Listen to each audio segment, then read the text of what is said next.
Halo semuanya, perkenalkan nama saya Salma Khairunisa dari kelas C224, Prodi S1 Akuntansi dengan NIM 102240039. Di sini saya akan menjelaskan materi Sistem Informasi Akuntansi mengenai bab 3 yaitu formulir. Sistem akuntansi adalah organisasi formulir, catatan, dan laporan yang diorganisasikan sedemikian rupa untuk menyediakan informasi keuangan yang dibutuhkan oleh manajemen guna memudahkan pengelolaan perusahaan. Formulir atau form adalah dokumen yang digunakan untuk merekam terjadinya transaksi. Formulir disebut juga dengan dokumen karena peristiwa yang terjadi dalam organisasi direkam atau didokumentasikan di atas secari kertas. Formulir disebut juga sebagai media karena formulir merupakan media untuk mencatat peristiwa dalam organisasi ke dalam catatan. Contoh formulir yang pertama ada formulir faktur penjualan, yang kedua formulir jurnal, dan yang ketiga ada formulir rekening buku besar. Formulir faktur penjualan harus berisi nomor formulir, tanggal, nomor urut, kode barang, nama barang, satuan, harga satuan, kuantitas, jumlah harga, nama pramuniaga, dan kode pramuniaga. Jenis formulir. Formulir satu set adalah satu formulir di mana beberapa rangkap dengan isi yang sama. Formulir continuous merupakan berbentuk beberapa lembar, dibatasi perforasi, dapat disobek bila diperlukan. Formulir tanpa karbon adalah beberapa tembusan yang dapat diisi sekaligus tanpa kertas karbon. Formulir dengan tinta magnetis dapat dibaca oleh perangkat input untuk diproses langsung oleh komputer. Formulir OCR, di mana bentuk angka dan huruf yang dapat dibaca alat input otomatis untuk ditransfer ke komputer. Manfaat atau kegunaan dari formulir untuk menentukan hasil kegiatan, contohnya pekerjaan pembuatan distribusi dan laporan-laporan untuk pimpinan, untuk menjaga aktiva-aktiva dan utang-utang perusahaan, contohnya seperti penggunaan rekening sehingga dapat diketahui saldonya masing-masing rekening, untuk memerintahkan suatu pekerjaan, contohnya seperti surat perintah pengiriman barang, surat perintah pembelian barang untuk dibelikan barang yang dibutuhkan. Untuk penyusunan rencana kegiatan, penilaian hasil, dan penyesuaian rencana. Contohnya rencana produksi untuk menilai kegiatan produksi dan untuk mengadakan perubahan rencana. Formulir menurut sumbernya. Formulir yang dibuat di mana perusahaan digunakan untuk intern dan disimpan di perusahaan. Contohnya kartu jam kerja, memo kredit atau debit, pengeluaran barang, bukti permintaan, dan lain-lain. Formulir yang dibuat di perusahaan dan dikirim kepada pihak luar perusahaan, contohnya faktur penjualan, bukti kas keluar, surat order pembelian.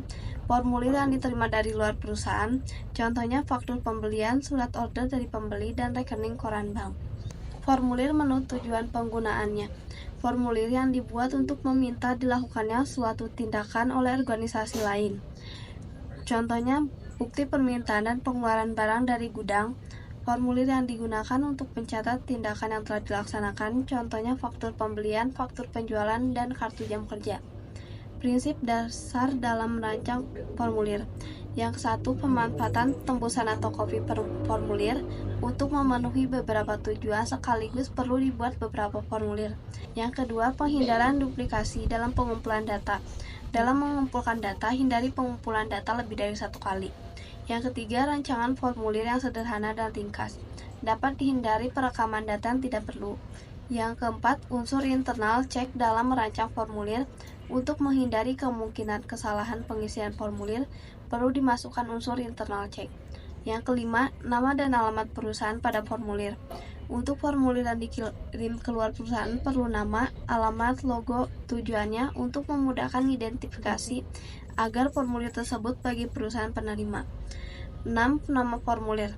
Nama formulir untuk memudahkan identifikasi dan biasanya menggambarkan fungsi formulir tersebut. Yang ketujuh, nomor identifikasi pada setiap formulir. Nomor ini digunakan jika perusahaan menggunakan beberapa jenis formulir. Yang kedelapan, formulir besar. Untuk menghindari kesalahan pengisian formulir yang besar, setiap garis diberi nomor urut, baik pada tepi sebelah kiri maupun tepi kanan. Yang kesembilan, pencetakan garis pada formulir digunakan jika formulir tersebut akan diisi dengan tulisan tangan. Yang kesepuluh, pencantuman nomor urut cetak digunakan untuk mengawasi pemakaian formulir dan untuk mengidentifikasi transaksi bisnis. Yang ke-11, rancangan formulir yang hanya memerlukan pengisian tanda atau dengan mencantumkan jawabannya atau tidak. Jika informasi yang akan dikumpulkan dengan formulir dapat ditentukan lebih dahulu untuk menghemat waktu pengisian. Yang ke-12, formulir ganda. Formulir yang terdiri dari formulir asli dan tembusan, atau karbon lebih satu kali pakai, karbon sekali pakai, dan kertas tanpa karbon. Dan yang ke-13, pembagian zona.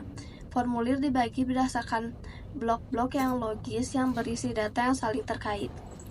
Kapan formulir itu digunakan? Formulir digunakan jika suatu kejadian harus dicatat, jika informasi tertentu harus dicatat berulang kali, jika berbagai informasi yang saling berhubungan perlu disatukan dalam tempat yang sama. Untuk membeli barang perlu tanya bagian gudang, nama barang, spesifikasi, kuantitas, dan kapan barang diperlukan. Jika dibutuhkan untuk menetapkan tanggung jawab terjadinya transaksi, formulir digunakan untuk merekam pertanggungjawaban pelaksanaan transaksi tersebut. Manfaat penggunaan formulir elektronik.